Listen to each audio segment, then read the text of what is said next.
Yesu asifiwe. Mpendwa mtazamaji, majina yangu naitwa Bishop Jacob na kuletea neno la Mungu katika runinga hii ya Western Nyota TV. Asante kujiunga pamoja nasi. Ningependa tuombe. Baba Mungu, kwa jina la Yesu, asante kwa mtazamaji wangu, na muombea, naomba kibali chako, neema na rehema na upendo wako viwe naye. Kwa jina la Yesu tuomba. Amina. Leo ningependa tuangalie fundisho la upendo. Fundisho la upendo. Ningependa tufungue Biblia zetu kitabu cha waraka wa kwanza wa Yohana mlango wa 4 mstari wa 8. Waraka wa kwanza wa Yohana mlango wa 4 mstari wa 8. Maandiko yanasema, yeye asiyependa hamjui Mungu, maana Mungu ni upendo. Yeye asiyependa hamjui Mungu, maana Mungu ni upendo. Ningependa nikufundishe neno kuhusu Mungu atupendaye. Mungu atupendaye. Mara nyingi watu wamefundishwa habari za Mungu na ile picha ambayo wamepewa ni kwamba Mungu ni mwenye hasira, Mungu ni mwenye kuweka rekodi ya kila kosa, japokuwa dogo, anarekodi kila kosa, kisha anaanza kukuwinda, anakuwinda na mapigo, anakuwinda na laana, anakuwinda na mapatilizo, anakuwinda na mateso, na hatimaye anakuwekea mitego ikunase, kisha kunasa ni ya kutupe motoni, bali ambapo utakohoa, unyongwe, uteseke, uchomeke, utokwe machozi na umie sana.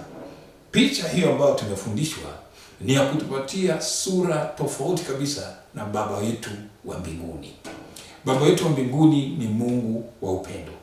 Ni kweli kwamba wanadamu wote tumetenda dhambi, tumepungukiwa na utukufu wa Mungu. Na ni kweli kwamba nafsi itendayo dhambi itakufa. Na ni kweli kwamba dhambi ikishakomaa mshahara wake ni mauti. Lakini Mungu ambaye ni baba yetu sasa hajatuacha bila tumaini. Hajatuacha bila tumaini. Ametuletea njia ya kumfikia. Ametuletea njia ya kuhepa ghadhabu na mapigo ya dhambi na kupata uzima wa milele. Na hiyo njia ni mwanawe Yesu Kristo. Injili inatuambia kitabu cha Yohana mlango wa 3 mstari wa 16 kwamba jinsi hii Mungu aliupenda ulimwengu. Mungu huyu ambaye ni baba yetu, yeye mwenyewe ni upendo, na aliupenda ulimwengu. Na si ulimwengu tu. Wakati mtazamaji unaposikia Mungu aliupenda ulimwengu, ni rahisi mawazo yako yaanze kwenda mbali. Uone Mungu anapenda Marekani, Mungu anapenda Ulaya, kina Afrika hapa tuko na matatizo, Mungu hatupendi. Ukweli ni kwamba Mungu aliupenda ulimwengu. Na ulimwengu sio tu wale wengine ambao wako mbali. Ulimwengu ni wewe. Mungu anakupenda wewe. Wewe ambaye unanitazama. Nataka ujue ya kwamba Mungu ni baba yako na anakupenda. Anakupenda.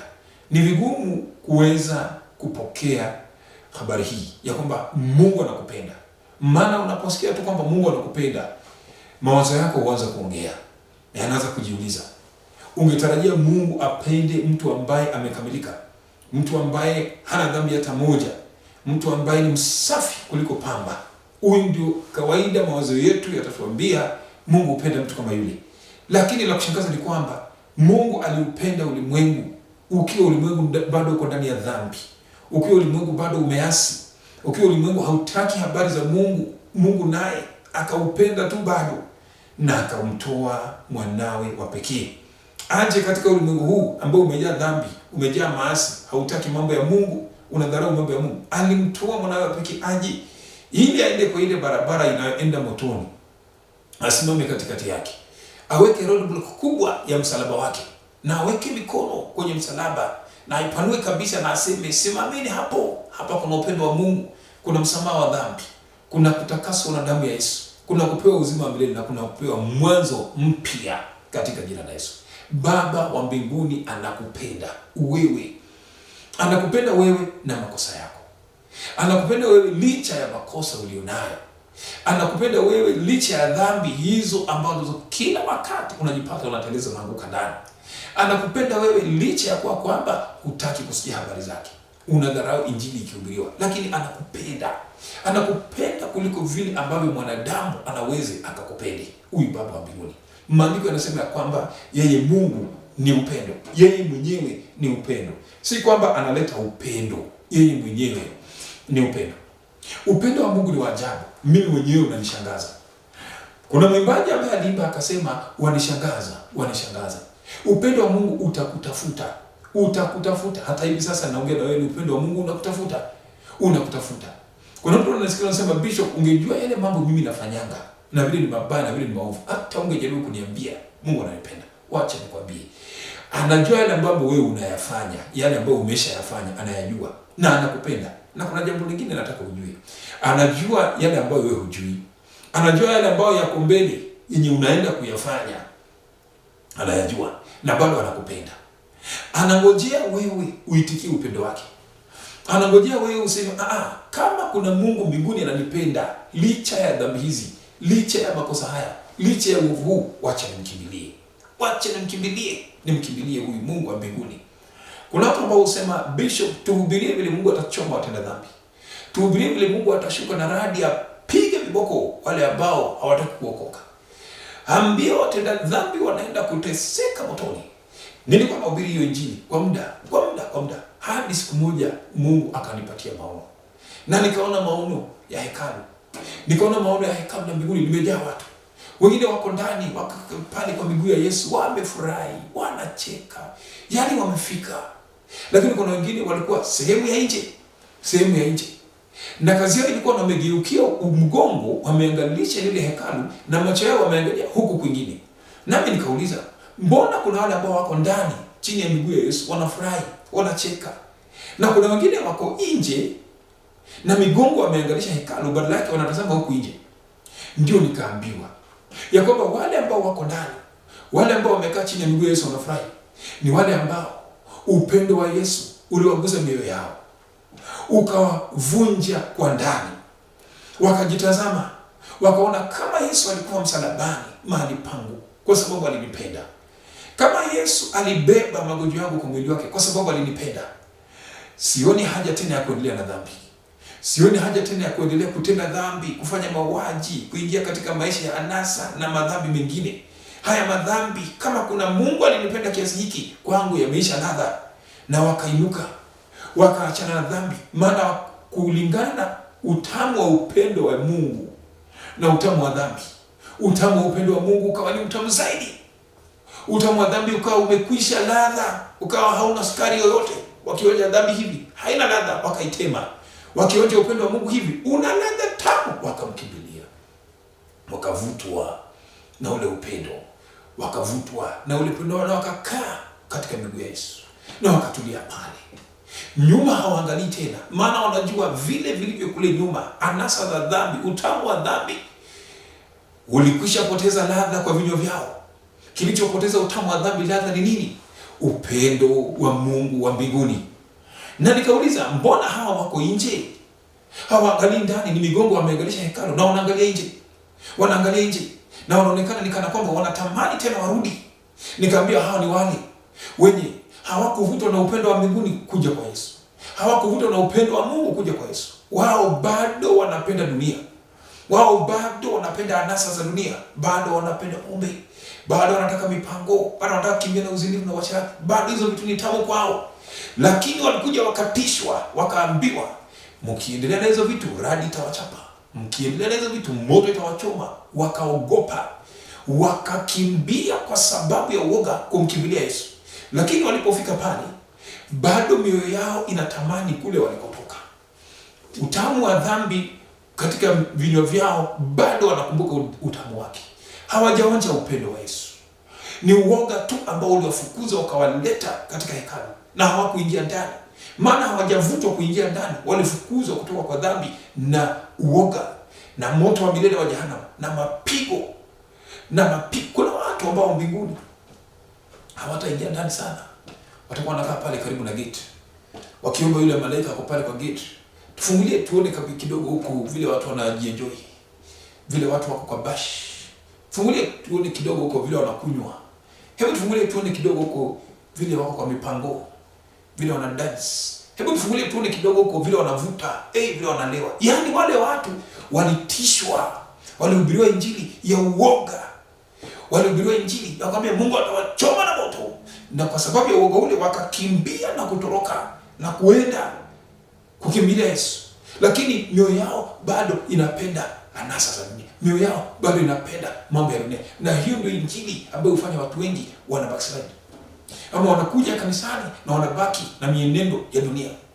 Yuko kanisani lakini anakunywa kisiri. Yuko kanisani lakini mavazi yake tu yanaonyesha huyu mtu bado Yesu hayuko ndani. Ni yule ambaye alitishwa, akaambiwa Yesu anakuja kukuchoma saa hii. Anakuja na moto wa jehanamu. Anakuja na radi atakupiga, kimbia. Na anatoka mbio, lakini ndani ulimwengu ndio imejaa. Ametoka ndani ya ulimwengu lakini ndani yake ulimwengu imejaa. Kinachoweza kutoa ulimwengu ndani mwako ni upendo wa Mungu Baba. Onja upendo wa Yesu. Maandiko yanasema kitabu cha Zaburi ya kwamba onjeni na muone Yesu ni mwema. Na kuhubiria upendo wa Yesu. Huu upendo wa Yesu ukiuonja upendo wa Yesu, hakuna kitu kingine duniani kitakuwa na ladha. Nakwambia hiyo pombe itapoteza ladha yenyewe kwa jina la Yesu. Pombe itakuacha. Haleluya. Wewe utaiacha, itakuacha, itakukimbia.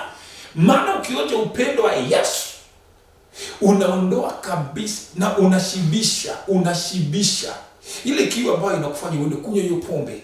Kuna kiu uko nayo. Ukionja upendo wa Yesu, kiu ya pombe itakwisha. Ukionja upendo wa Yesu, kiu ya anasa za dunia, kiu ya kuishi maisha ambayo ni ya kutojali, maisha ya anasa itakwisha. Kiu ya dhambi na utamu wake itakwisha. Onja tu upendo wa Yesu. Huyu Mungu ni upendo. Onjeni na muone kwamba yeye ni mwema. Anakupenda. Wacha kujificha. Hiyo bangi unavuta ni kujificha, unajaribu kujificha. Unajificha Mungu asikupate. Unadhani ati ukijificha ndani ya misikoto ya dhambi ya bangi uvute kabisa, huko Mungu hatafika. Wacha nikwambie, ndani ya hiyo bangi licha wewe kuivuta, upendo wake uko pale unakutafuta.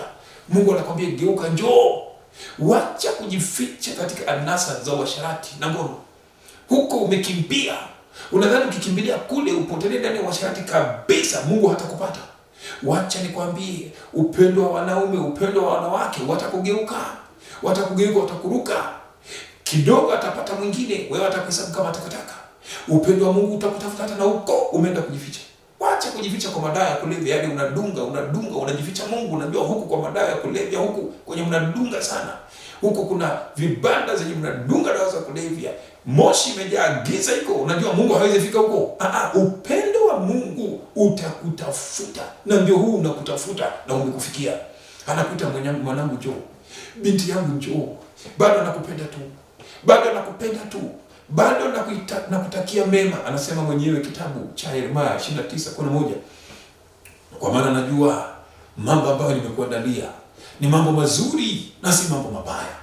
Baba yako anakupenda, amenituma nikwambie ya kwamba njoo. Upendo wake umekuandalia baraka. Upendo wake umekuandalia afya. Upendo wake umekuandalia neema. Upendo wake unasubiri kukufuta machozi. Upendo wa baba yako anakupenda, anakwambia mwanangu njoo. Huko unakokwenda katika dhambi, hata uingie ndani katikati ya dhambi kabisa, upendo wa Bwana pale unakusubiri. Njoo kwa baba yako. Njoo akufute machozi. Njoo akuogesha, kusafisha, kutakase, unang'are, upendeze. Atakubadilisha. Rasi mtu anasema Bishop hujui, mimi unijui Bishop. Nimefanya mambo Bishop, hata huyu unaniambia ati Mungu ananipenda. Mungu hawezi kupenda mtu kama mimi nimefanya mambo maovu sana. Sikiliza. Upendo wa Mungu ni mkuu kuliko mwanguko. Upendo wa Mungu na mwito wa Mungu ni mkuu kuliko mwanguko. Mwanguko huo wa dhambi ambazo umeingia ndani. Wewe ambaye ulikuwa umesimama zamani, wewe ambaye ulikuwa unahubiri zamani, wewe ambaye ulikuwa unaimba zamani, leo yale mambo hayako karibu na wewe. Shetani anakudanganya ati baba yako anakutafuta kuchape viboko. Hapana. As long as bado unapumua hapa duniani, anakuita. Anasema njoo mwanangu. Njoo binti yangu. Mimi nakupenda. Nitakutakasa. Kumbuka ile hadithi ya mwana mpotevu. Alikimbia, kachukua mali za baba yake, katoroka nazo akaenda. Kaishi katika maisha ya anasa. Kaponda raha na wanawake. Akabadilisha kabisa vile anaweza wanawake. Kila siku 3 4, kila siku 5 6. Akafanya anasa zote za dunia, pombe akanywa, bangi akavuta, dawa za kulevya, kila maovu akafanya. Baadaye mambo yakamwishia. Mawazo yake akamwambia kwa sababu alichukua mali ya baba na akaiponda na akaiharibu, baba yake hatakubali arudi. Baba yake anamtafuta, ampige, amfunge, amtupe jela. Maisha yalipokuwa magumu sana, yakawa magumu sana, na kuna mtu uko katika hali hiyo, umefika mahali ambapo mambo ni magumu sana, alijiambia, Hii maisha naishi. Hata wafanyakazi wa baba yangu kwetu hawaishi haya maisha. Kumbuka ulikotoka. Kumbuka pale ulikuwa umewekwa na Mungu, kile kiwango alikuwa amekuweka. Rejea pale, angalia matatizo ambayo unayapitia. Angalia changamoto ambazo zimekubana. Rejea pale. Akajiambia, kwetu wafanyakazi wanaishi maisha mazuri kuliko haya. Maana alikuwa anafuga nguruwe, ameandikwa kuchunga nguruwe. Na alikuwa anatamani kunyang'anya nguruwe chakula kule. Akajiambia, nitainuka nirudi. Nitainuka nirudi nimwambie baba nimekosa kwa Mungu na kwako. Nisamee, nichukue niwe kama mfanyakazi ndani ya nyumba yako. Upendo wa baba. Kumbe hivi baba kila siku moyo wake unamsumbua. Mwanangu nitamuona lini? Mwanangu nitamuona lini? Mwanangu nitampata wapi? Halienda wapi? Hata rudi lini? Hata simu hapigi. Yuko wapi? Upendo wa baba. Upendo wa Mungu umemtuma nikutafute wewe. Nikwambie kwamba Mungu anakutafuta. Baba yako anauliza atakupata lini? Anauliza utatoka ndani ya hiyo giza siku gani urudi? Anaangalia tu ni lini utapiga magoti useme baba nimerudi. Ni lini utainua mikono juu useme Bwana nimekubali nimekosa. Nisamehe. Anangojea. Yule baba usiku na mchana alikuwa anakaa karibu na lango. Anaangalia, anaweka macho paka kwa milima kule mbali.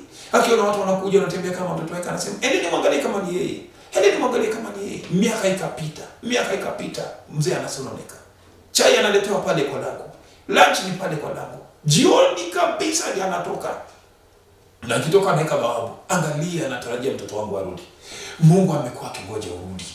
Amekuwa akingoja urejee. Amekuwa akingoja urudi. Si urudi. Itikia upendo wa Mungu. Nani mwingine atakupenda kama yeye? Nani mwingine atabeba magonjwa yako kama yeye?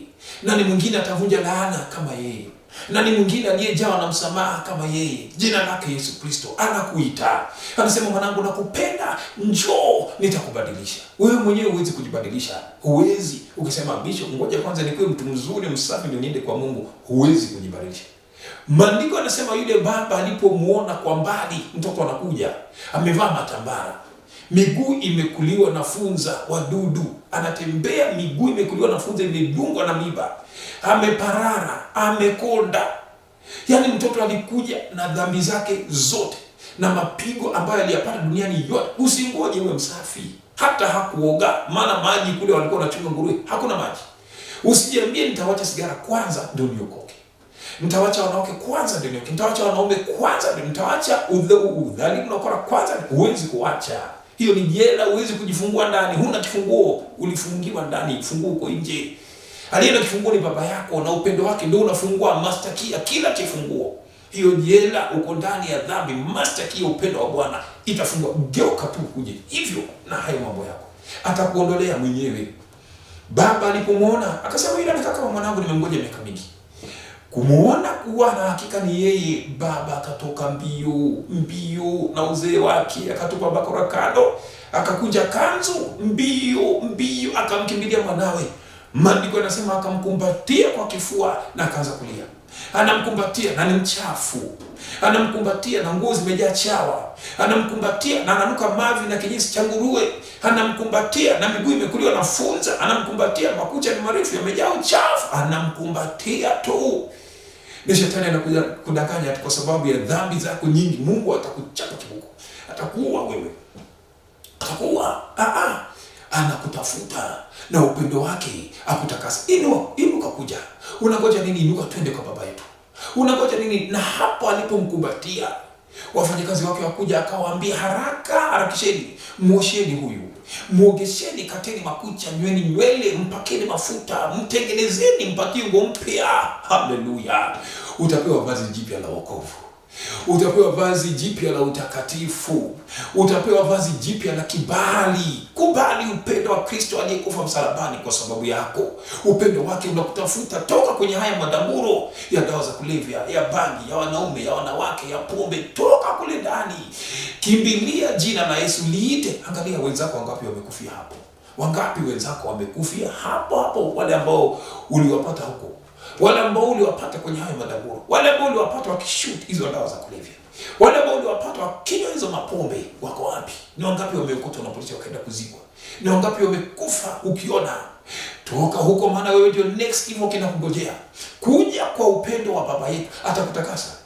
Najua unasema Bishop, ni ngumu kuacha hii pombe. Upendo wa Yesu ukiuacha tu, pombe na jela yake itakuachilia. Wewe huwezi kuacha, lakini upendo wa Mungu ukiuacha, pombe itakuacha. Bangi hiyo itakuacha. Dawa za kulevya zitakuacha. Anasa za dunia, wanaume, wanawake na mambo mengine yatakuacha. Wewe mwenyewe huwezi kuacha, lakini upendo wa Mungu ukiuacha utakuachisha. Sisi tuliuonja upendo wa Mungu ukatuachisha. Tuliuonja wema wa Mungu ukatuachisha. Kama si upendo wa Mungu tungewachaje? Hatungewacha, maana tulikuwa tumefungwa, tumetekwa nyara, tulikuwa katika jela. Lakini upendo wa Mungu huu ambao ninakuhubiria, Mungu mwenyewe ni upendo. Onja na uone ya kwamba Yesu ni mwema. Ni mwema, anakupenda. Ni mwema, yuko tayari kubeba magonjwa yako na leo atakuponya. Unasema Bishop, hii magonjwa ilianza maana alidungwa kisu, kwa ameenda kupiga mtu kabla akadungwa kisu, hii kidonda imekataa kupona, sasa imekuwa na tetanus. Atakuponya wewe, atakuponya. Unasema Bishop, hii magonjwa nilipata kwa sababu ya anasa, kwa sababu ya shida, nilipata kwa dhambi, ataniponyaje? Hapana, atakuponya. Atakuponya, njoo kwa Baba wa mbinguni, atakuponya mpende, atakuponya. Geukia upendo wake siku ya leo, uone kwamba Bwana ni mwema na anakupenda. Anakujali sana. Anatokwa na machozi akiwa na vile unateseka. Anatokwa na machozi akiwa na vile umebebeshwa mizigo mizito na adui Shetani. Anaita kwa sauti, masikio yako yafunguke usikie, njoo kwake. Kwa mganga hakuna tumaini, atakufunga zaidi. Kwa uchawi hakuna tumaini, utafungwa zaidi. Njoo kwa Yesu Kristo. Mkimbilie huyu Baba mwenye upendo, atakutendea mambo makubwa. Atakufungua kutoka kwa jela ya magonjwa.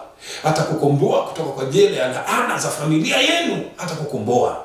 Hayo mapepo ambayo yanakunyonga usiku, atayakemea, ataondoka kabisa hiyo jela. Naona kuna mtu ulienda kutafuta dawa ya mapenzi. Hati ndio wasichana wakupende sana. Sasa imefika mahali usiku ikifika unavamiwa na mapepo. Yanalala na wewe. Kuna wengine pia ni mwanamke ulitafuta dawa hiyo. Sasa ikifika usiku mapepo yanalala na wewe. Leo upendo wa Yesu utakutoa katika hiyo jela kwa jina la Yesu Kristo. Mapepo yataondoka, yatakuachilia. Itakuwa sasa ni maombi, ni shukrani. Kimbilia upendo wa Yesu Kristo. Ukikimbilia upendo wa Yesu, usiogope. Mimi naogopa nisiokoke nikabackslide. Wale ambao usema backslide ni wale hawajauonja upendo wake. Petero walikuwa ni wanafunzi 70 na zaidi. Baadaye wengine wakarudi nyuma. Wale 70 wakapungua, wakabaki 12. Yesu akauliza, "Na nyinyi pia mtaondoka?" Petero akajibu, "Tutaenda kwa nani? Tumeonja na tumeona na tuna hakika kwamba wewe ni mwana wa Mungu." Ukiuonja upendo wa Mungu, dunia inapoteza ladha. Anasa za dunia zinakuwa ni kelele. Zile vitu dunia inapeana ambazo ni tamu kabisa. Onja upendo wa Mungu uone. Zitapoteza ladha, zitakuwa ni kama chai isiyokuwa na sukari. Litakuwa ni kama miwa iliyo na chumvi. Hebu imagine ukinunua miwa unaanza kula, unakula na hiyo ni chumvi ndani. Bas, ni itakuwa dhambi unapenda sana, itakuwa ladha yake. Onja tu upendo wa Bwana Yesu Kristo. Onja tu upendo wa Bwana siku ya leo. Hiyo jela na kuhakikishia unatoka ndani. Nataka ujiandae. Nataka kuomba na wewe. Naona kuna mtu unatokwa na machozi, msichana mdogo. Naona nywele zako umezisuka kabisa, umeziweka zikae kama nati, unaitanga nati dreads. Naona kofia ina patterns za kijeshi. Kofia ulionayo ina patterns za kijeshi. Unadondokwa na machozi. Na mikono yako kuna vitu imeshika, sitasema ni nini, lakini nakuona. Unadondokwa na machozi, unalia. Ni wakati wako. Leo ni siku yako kwa jina la Yesu. Na kuna wengine wengi ambao unasema Bishop, mimi nataka huyo Mungu wa mbinguni ambaye ananipenda anibadilishe. Jiandae, naenda kuomba pamoja na wewe. Na naona kuna watu wanapona. Naona kuna watu wanapona hapa nilipo. Naona kuna watu wanapona. Leo naona watu wanapona magonjwa ya mifupa. Naona kuna mtu anapona mkono wake wa kulia hapo kwenye wrist yake, mkono wake wa kulia unapona. Kulikuwa na tatizo pale. Mwingine ni kwenye goti. Mguni wa kulia kwenye goti, sehemu ya mbele ya goti. Naona pale kuna uponyaji unaendelea. Nipigie nambari ya simu 0720695136. Upendo wa Mungu atakuponya hata kama wewe umekuwa ukipinga. Atakuponya hata kama unasema mimi siamini watu wanaponanga. Hiyo ubiri nadhani ni wakora. nadhani ni waongo. Upendo wa Mungu, acha ukuponye leo, acha na wewe pia uonje, acha na wewe pia ushuhudie kwa jina la Yesu Kristo. Naona kuna mtu umevaa viatu. Naona kabisa umevaa viatu. Na ninaona ndani ya viatu vyako miguu yote miwili naiona. Vidole vyako vina matatizo. Vidole vya miguu vina matatizo. Kwanza kwa kidole gumba, kile kinachofuata na kile kinachofuata. Vina matatizo, vimevimba kweli kweli. Naona ndani ya viatu vyako umekaa naona hii TV saa hii. Toa kiatu. Toa hicho kingine kwa jina la Yesu. Natangaza moto wa Roho Mtakatifu ukachome uvimbe kwenye hiyo vidole ya miguu ndani hiyo viatu kwa jina la Yesu. Ukapone kabisa in the name of Jesus. Piga picha hiyo miguu vidole vile inafanana saa hii. Baada ya 3 days ilikuwa imepona kabisa, piga picha tena. Tutumie nambari yangu 0720695136. Tuko na kesha kila Ijumaa. Kanisa letu liko Ngomongo. Tupigie hiyo nambari hapa Nairobi utatupata. Jumapili tuko na ibada kuanzia saa 4, ibada za uponyaji tupu. Njoo uonje wema wa Yesu Kristo. Jiandae, tunaenda kuomba. Ningependa kushukuru wadhamini wetu television ya Western Nyota kwa kutupatia fursa hii. Bwana Yesu awabariki, na pia kwa shirika letu linaloitwa Jacob Habenga Foundation. Tuko na page yetu kwenye Facebook, enda pale utaona kazi tunafanya. Tunasomesha watoto ambao hawawezi kujilipia karo, tunawalipia karo. Matoleo yote ambayo unayatoa na kuyatuma kwenye nambari hiyo ya simu, tunayapeleka pale kulipia watoto wetu karo za shule. Kwa hiyo nambari narudia tena 0720695136. Na naona kuna mtu una tatizo na tatizo la figo. Figo yako ya kulia umeambiwa inafaa kufanyiwa upasuaji. Figo yako ya kulia inafaa kufanyiwa upasuaji. Tuamini katika jina la Yesu, hiyo figo ya kulia na itangazia kupona sasa hivi. Naitisha figo mpya iingie hapo katika jina la Yesu tumeomba. Amina. Nipigie simu 0720695136 na ushuhudie wema wa Bwana. Niko tayari kuomba pamoja na wewe sasa hivi. Upendo wa Mungu umekutafuta huko uliko katika jina la Yesu Kristo. Inua mikono juu. Sema, Bwana Yesu, mimi ni mwenye dhambi. Ninakiri dhambi zangu na makosa. Leo nimesikia unanipenda. Nisamehe hizi dhambi zangu. Nioshe kwa damu ya Yesu. Futa jina langu kwa kitabu cha mauti. Niandike kwa kitabu cha uzima. Kwa jina la Yesu naokoka na kuamini. Nipe upendo wako ukanitoe kwenye jela hii ya dawa za kulevya, ya anasa za dunia, ya ukora, ujambazi, ya fujo. Niondoe katika kifungo hiki cha vifo na makaburi. Kwa jina la Yesu tumeomba. Amina. Upendo wa Yesu umedhihirika kwako leo. Ukubali ukaupokee. Na kwa sababu anakupenda, yuko tayari kukubebea mizigo ambayo imekulemea kwa sababu anakupenda. Yuko tayari kukubebea mizigo ya laana za kifamilia.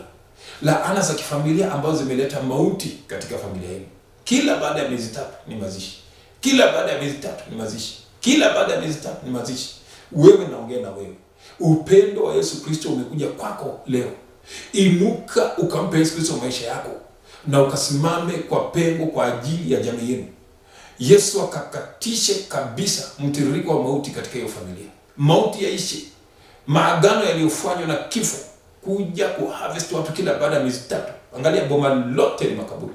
Angalia manyumba ya kifahari mmejenga, kando yake ni makaburi tu. Yameparara. Saa hizi kunaishi mcho ndio wanakaa pale. Na ndege wa aina nyingine ndio wanakaa pale. Kimbilia Yesu siku ya leo, kubali upendo wa Kristo akakuponya in the name of Jesus. Njoo katika kanisa letu CMI Ngomongo, nambari yangu ya simu 0720695136.